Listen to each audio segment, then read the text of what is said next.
조선 후기, 격동의 시대를 살았던 한 인물이 있습니다.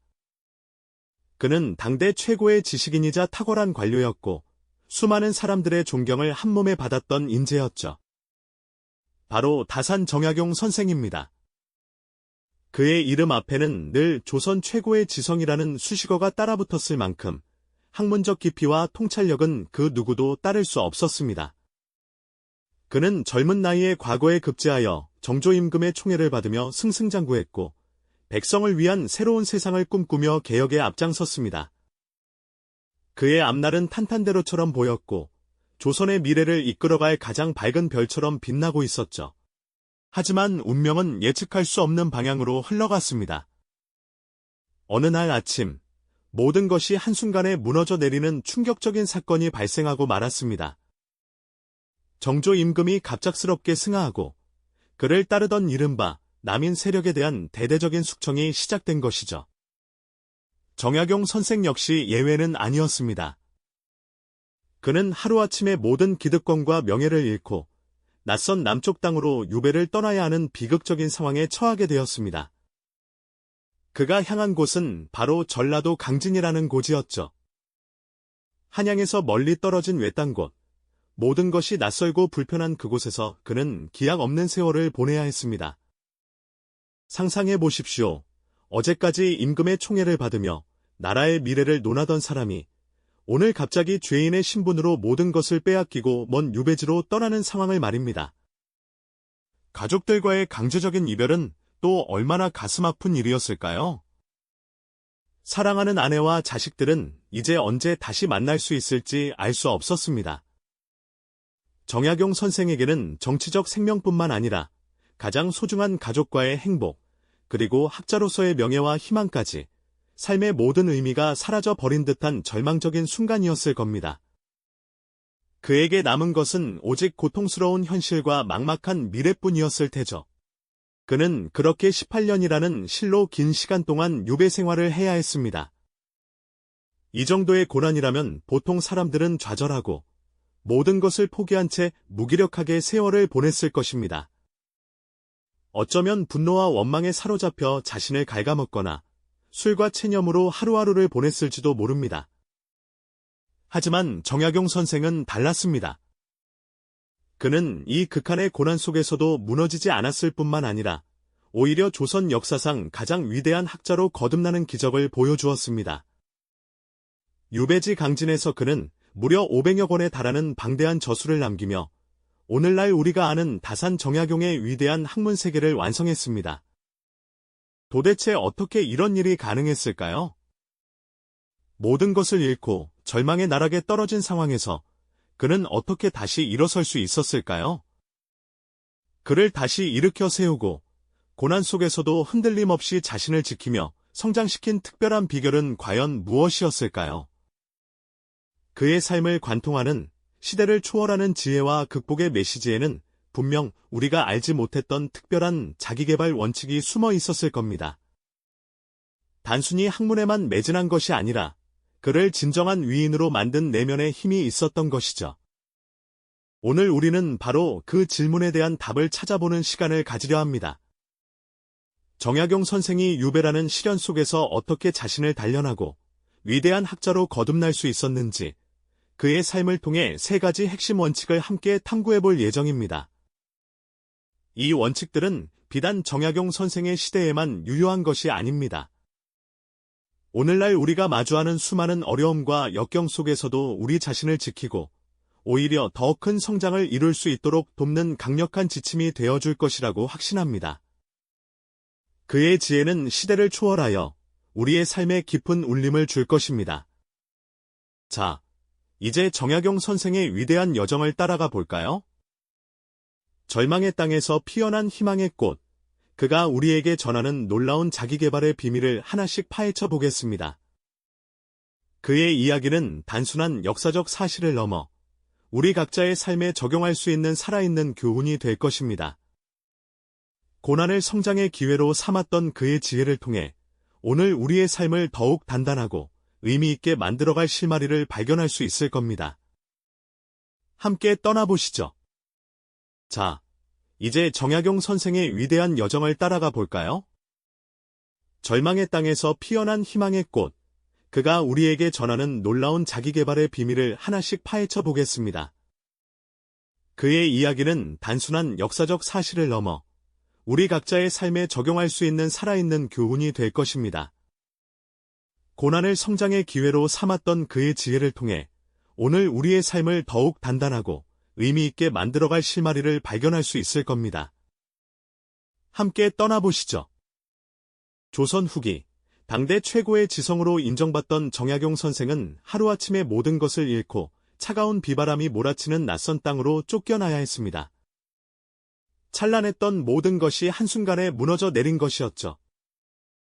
가족과의 애끓는 이별, 쌓아온 명예의 실추, 그리고 미래에 대한 희망마저 송두리째 빼앗긴 절망적인 상황이었을 겁니다. 초라한 유배지 건물은 그의 처지를 대변하는 듯 텅 비어 있었고, 텅 빈 서책들처럼 그의 마음도 공허했겠죠. 깊은 한숨만이 그의 옆모습을 감싸는 듯했을 겁니다. 하지만 그는 절망의 늪에 빠져들기보다 자신에게 가장 본질적인 질문을 던졌습니다. 이 엄청난 고난 앞에서 나는 어떻게 나 자신을 지켜내고 또 어떤 의미를 찾아야 할까 하고 말이죠. 이것은 단순한 생존의 질문을 넘어 역경 속에서 더욱 단단한 존재로 거듭나기 위한 위대한 결심이었습니다. 그의 눈빛은 고난 앞에서 무너지지 않겠다는 강한 의지로 빛나기 시작했습니다. 그 해답을 찾기 위해 그가 가장 먼저 붙잡은 것은 바로 학문이었습니다. 유배지의 척박한 환경 속에서도 정약용 선생은 상상을 초월하는 독서와 저술 활동에 매진하셨죠. 변변한 서책 한 권 구하기조차 쉽지 않았던 그곳에서 그는 수소문 끝에 어렵사리 구한 책들을 밤새도록 필사하고 또 필사했습니다. 낡은 등잔불 아래 닳아버린 붓과 먹으로 한 글자 한 글자 정성스레 옮겨 적으며 지식의 끈을 놓지 않으셨습니다. 좁은 방 가득 빼곡히 쌓여가는 원고, 더미는 그의 식지 않는 지적 갈증과 불굴의 의지를 웅변하는 듯했습니다. 오직 학문만이 그를 지탱하는 유일한 버팀목이었을 겁니다. 경세유표, 목민심서, 흠음신서와 같은 위대한 저작들이 바로 이 유배지에서 탄생했으니 그의 학문적 열정이 얼마나 지독했는지 짐작할 수 있습니다. 그에게 학문은 단순한 지식의 축적이 아니었습니다. 그것은 곧 스스로를 단련하고 혼란스러운 시대를 이해하며 더 나아가 백성들의 삶을 개선할 방법을 모색하는 가장 강력한 무기이자 희망 그 자체였을 겁니다. 낡은 서책을 애지중지하며 읽고 또 읽는 그의 모습에서 지식에 대한 깊은 경외감과 몰입을 느낄 수 있었죠. 그렇다면 그는 오직 책만 파고들었을까요? 아닙니다. 정약용 선생은 지독한 독서만큼이나 자기 성찰에도 깊이 몰두하셨습니다. 외부의 고난 속에서 오히려 자신의 내면을 들여다보고 삶의 의미를 되새기는 시간을 가졌던 것이죠. 먼 곳에 있는 아들에게 보낸 수많은 편지 속에는 학문에 대한 가르침뿐만 아니라 고난 속에서도 흔들리지 않는 마음가짐과 올바른 도리를 지키는 법에 대한 간곡한 조언들이 담겨 있습니다. 이는 그가 얼마나 철저하게 자신을 돌아보고 수양했는지를 보여주는 증거가 됩니다. 심경과 같은 저술에서도 그는 끊임없이 자신을 경계하고 다스리며 도덕적 수양을 게을리하지 않았습니다. 유배지의 고독 속에서 그는 낡은 거울에 비친 자신의 모습을 응시하며 삶의 본질을 탐구하고 주변의 자연 풍경을 조용히 관조하며 마음의 평화를 찾았습니다. 이처럼 철저한 자기 성찰과 수양의 기록은 그를 더욱 단단하고 지혜로운 인물로 거듭나게 하는 귀한 밑거름이 되었던 것입니다. 그는 고통을 회피하기보다 직면하고 그 안에서 자신을 성숙시키는 기회로 삼았던 것이죠. 그는 고통을 회피하기보다 직면하고 그 안에서 자신을 성숙시키는 기회로 삼았던 것이죠.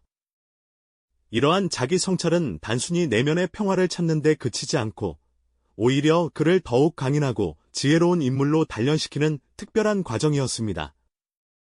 특히 멀리 떨어진 아들들에게 보낸 수많은 편지들 속에는 유배지에서 깨달은 삶의 깊은 통찰과 흔들림 없는 정신이 고스란히 담겨 있죠. 벼슬이 비록 낮고 천하더라도 게으름을 피워서는 안 된다거나 가난을 부끄러워 말고 오직 학문에 정진하라는 그의 간곡한 가르침은 단순한 훈계가 아니었습니다. 그것은 극한의 상황 속에서도 인간으로서의 존엄을 잃지 않고 스스로를 지켜내려 했던 한 지식인의 처절한 몸부림이자 자식들마저 자신처럼 고통받지 않기를 바라는 애끓는 부정이 담긴 메시지였죠. 어두운 밤, 등잔불 아래에서 한 글자 한 글자 정성스레 써내려간 그 편지들은 그가 유배지에서 겪는 외로움과 고뇌를 잊게 하는 동시에 자신을 끊임없이 돌아보고 더 나은 사람이 되기 위한 약속의 기록이기도 했습니다. 마치 낡은 거울 속 자신의 초라한 모습에서 빛나는 내면의 가치를 발견하려 했던 것처럼 말이죠. 주변에 굽이치는 강물과 굳건한 산봉우리를 바라보며 그는 자연의 섭리 속에서 자신의 마음을 다잡고 평온을 찾아갔습니다. 이렇듯 철저한 자기 성찰과 기록은 그를 단순한 유배객이 아닌 고난 속에서도 흔들림 없는 정신적 스승으로 우뚝 서게 한 원동력이었을 겁니다. 이처럼 자신을 깊이 들여다보고 단련하는 것이 바로 정약용이 극한의 시련 속에서도 무너지지 않았던 두 번째 원칙이었습니다. 하지만 정약용은 이처럼 개인적인 고통과 내면의 성찰에만 머무르지 않았습니다. 그의 시선은 언제나 유배지 주변의 백성들, 즉 힘겨운 삶을 살아가는 평범한 사람들에게 향했죠. 헐벗고 굶주리는 농민들의 모습, 부당한 수탈과 관리들의 횡포에 시달리는 이들의 한숨소리는 그의 마음을 깊이 울렸습니다. 나 혼자 고통받는다고 세상이 달라지는가 하는 질문 대신 어떻게 하면 이들의 삶을 조금이라도 더 나아지게 할 수 있을까 하는 실용적인 고민으로 그의 학문적 열정을 돌린 것이죠. 이것이 바로 그가 유배지에서 꽃피운 세 번째 원칙, 즉 백성을 향한 실용적 지식의 추구입니다. 그는 붓을 들어 백성들의 고통스러운 현실을 낱낱이 기록하고 그들의 삶을 실질적으로 개선할 수 있는 방안을 모색했습니다. 때로는 직접 농기구를 스케치하며 더 효율적인 도구를 구상했고, 때로는 마을 사람들의 이야기를 귀담아 들으며 제도적인 문제점을 파고들었죠. 유배지 마을 사람들의 힘든 삶을 관찰하며 그는 자신이 가진 지식이 더 이상 탁상공론에 머물러서는 안 된다는 강한 책임감을 느꼈습니다. 그리고 그 책임감은 목민심서와 흠음신서 같은 그의 위대한 저작들로 결실을 맺게 됩니다.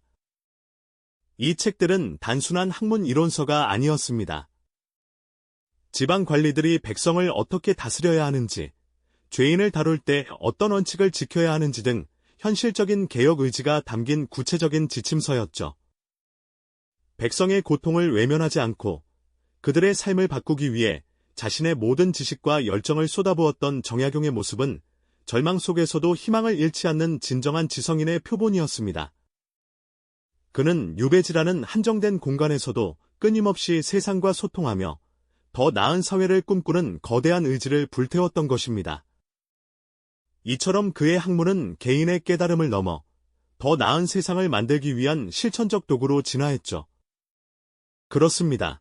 정약용은 유배라는 혹독한 시련과 고통이 한꺼번에 몰아닥치는 절망적인 상황 속에서도 결코 주저앉거나 쉽게 좌절하지 않았습니다. 오히려 그 깊은 나락 속에서 더욱 빛나는 지성의 불꽃을 피워올리며 쇠락해가던 조선 사회 전체를 밝힐 거대한 사상의 숲을 끈질기게 일구어냈죠. 그의 험난했던 유배 생활 18년을 굳건히 지탱하고 마침내 시대와 역사를 초월하는 위대한 사상가로 거듭나게 한 근본적인 힘은 바로 그가 몸소 실천했던 세 가지 자기개발 원칙에 있었습니다. 그것은 마치 거친 파도와 폭풍 우 속에서도 흔들림 없는 배를 목적지까지 이끄는 튼튼한 독과 정확한 나침반처럼 그에게 나아갈 방향과 좌절하지 않을 굳건한 힘을 끊임없이 제공해 주었던 것이죠. 그가 유배지에서 몸과 마음으로 직접 실천했던 첫 번째 원칙은 바로 지독한 학문과 끊임없는 독서였습니다. 끝없이 새로운 지식을 탐구하고 기존의 학문을 심도 있게 재해석하며 기록으로 남기는 과정을 통해 자신의 내면을 흔들림 없이 단련했고요. 두 번째 원칙은 철저한 자기 성찰과 수양의 기록이었죠. 자신을 깊이 들여다보고 주변을 세심하게 관찰하며 도덕적 기준을 엄격하게 세워나가는 성숙한 정신 수련의 과정이었습니다. 그리고 마지막 세 번째 원칙은 단순히 개인적인 고통에만 머무르지 않고 고통받는 백성들의 삶을 더 나은 방향으로 이끌기 위한 실용적 지식을 추구하며 더 나은 세상을 꿈꾸는 거대한 의지였고요. 이 세 가지 원칙이 유기적으로 결합하고 상호작용하며 그를 지탱하는 강력한 기둥이 되었던 것입니다. 이처럼 정약용은 유배라는 인간으로서 감당하기 어려운 극한의 고난 한복판에서도 결코 무너지지 않았습니다. 오히려 이 세 가지 강력한 자기개발 원칙을 삶의 나침반 삼아 자신을 굳건히 지켜내고 시대와 역사를 뛰어넘는 위대한 사상가로 우뚝 설 수 있었죠. 그의 파란만장했던 삶의 궤적은 우리에게 너무나도 명확하고 감동적인 메시지를 전달합니다. 즉, 고난이 우리를 단순히 좌절시키고 꺾어버리는 것이 아니라 오히려 우리를 더욱 단단하게 만들고 예상치 못한 새로운 가능성을 열어주는 거대한 성장의 기회가 될 수 있다는 살아있는 증거를 온몸으로 보여준 셈이죠. 역경의 한복판에서도 흔들림 없이 나라는 존재의 가치와 존엄성을 지켜내고 내면의 힘과 지혜를 끊임없이 키워나가는 것이 우리 삶에서 얼마나 중요한 일인지 우리에게 깊은 울림과 커다란 감동을 전해줍니다. 정약용의 이야기는 단순히 과거에 존재했던 위대한 인물의 일대기를 들려주는 것에만 그치지 않습니다. 오늘날 우리가 매일같이 마주하고 있는 수많은 고난과 불확실성, 그리고 예측하기 어려운 불안정한 시대 속에서 어떻게 하면 흔들리지 않고 굳건히 자신의 길을 나아갈 수 있을지에 대한 강력하고도 현실적인 해답을 명확하게 제시하고 있죠. 그가 유배지에서 정립하고 온몸으로 실천했던 이 세 가지 원칙들은 혼란스러운 세상 속에서 자신을 단련하고 삶의 진정한 의미를 깊이 있게 찾아가며 더 나은 미래를 향해 담대하게 나아갈 수 있는 영원한 지침이 되어줄 것입니다. 어쩌면 그의 파란만장한 삶 자체가 오늘날 우리에게 던지는 날카로운 질문일지도 모릅니다. 당신은 어떤 극한의 고난과 역경 속에서도 자신을 흔들림 없이 지켜낼 내면의 준비가 되어 있으신가요? 그리고 그 고난을 단순히 피하거나 외면하는 것이 아니라 오히려 자신을 더 성장시킬 수 있는 소중한 발판으로 삼을 지혜를 가지고 계신가요?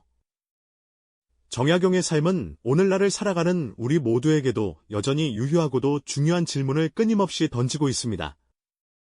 이 영상이 도움이 되셨다면 좋아요와 구독 부탁드립니다. 여러분의 응원이 제게 큰 힘이 됩니다. 다음 영상에서도 더 유용한 정보를 공유하겠습니다. 감사합니다.